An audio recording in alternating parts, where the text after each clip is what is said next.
There's this ancient text that presents a truly fascinating puzzle. It suggests there are two divine names that are kind of like completely different operating systems for our universe. One governs the reality we can see and touch, and the other, well, it hints at something way, way beyond it. So let's jump in and decode what that actually means. Okay, so our journey really kicks off with this pretty cryptic verse from Exodus. God is telling Moses that he appeared to the patriarchs, Abraham, Isaac, and Jacob, using the name El Shaddai. But then he says his most essential name, which we're going to call Havaya, was not known to them. Which, right off the bat, makes you wonder, right? And that, right there, is the central question for us today. I mean, if God has already built this relationship with humanity, why hold back his truest name? It really suggests these names aren't just labels. They have to be more than that. They're like keys to understanding the very fabric of existence itself. And look, this isn't just some dry linguistic debate.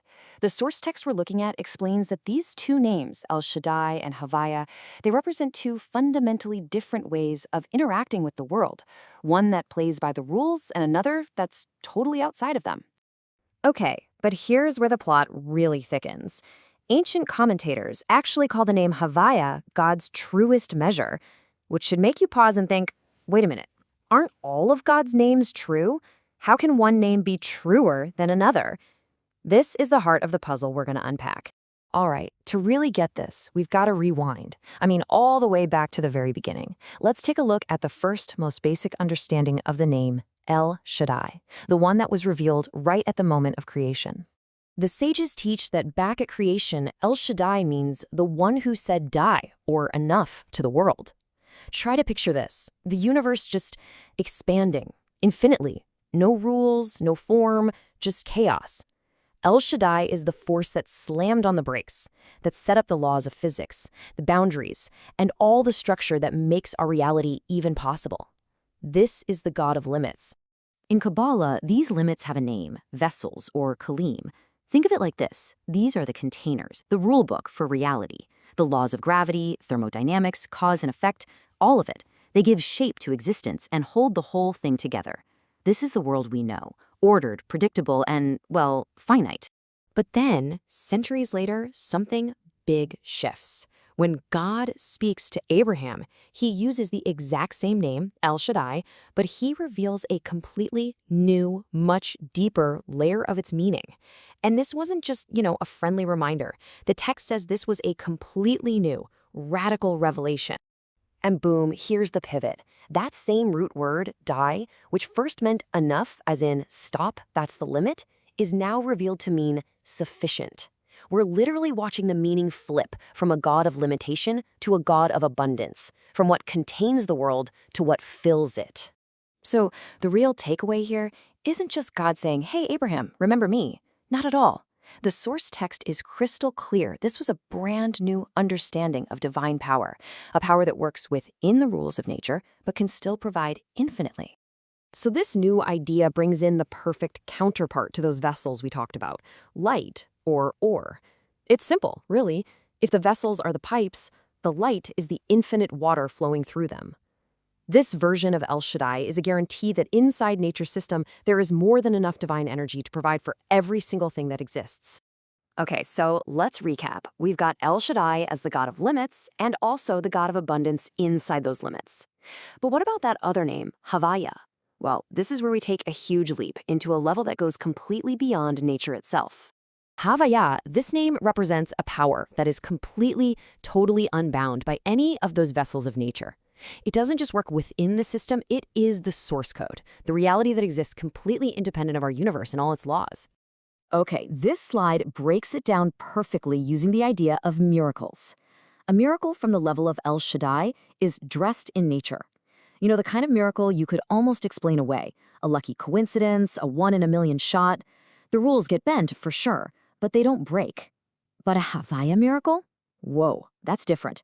That's the rules going right out the window. Think splitting the sea. There's no explaining that away. Here's probably the most powerful way to think about it.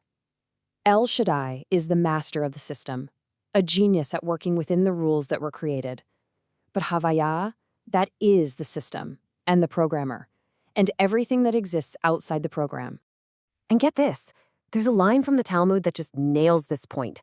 Before the world was created, there was only He and His name. So what does that tell you? Havaya isn't a name for God in the universe. It represents the ultimate reality that was there before anything we know as the universe even began.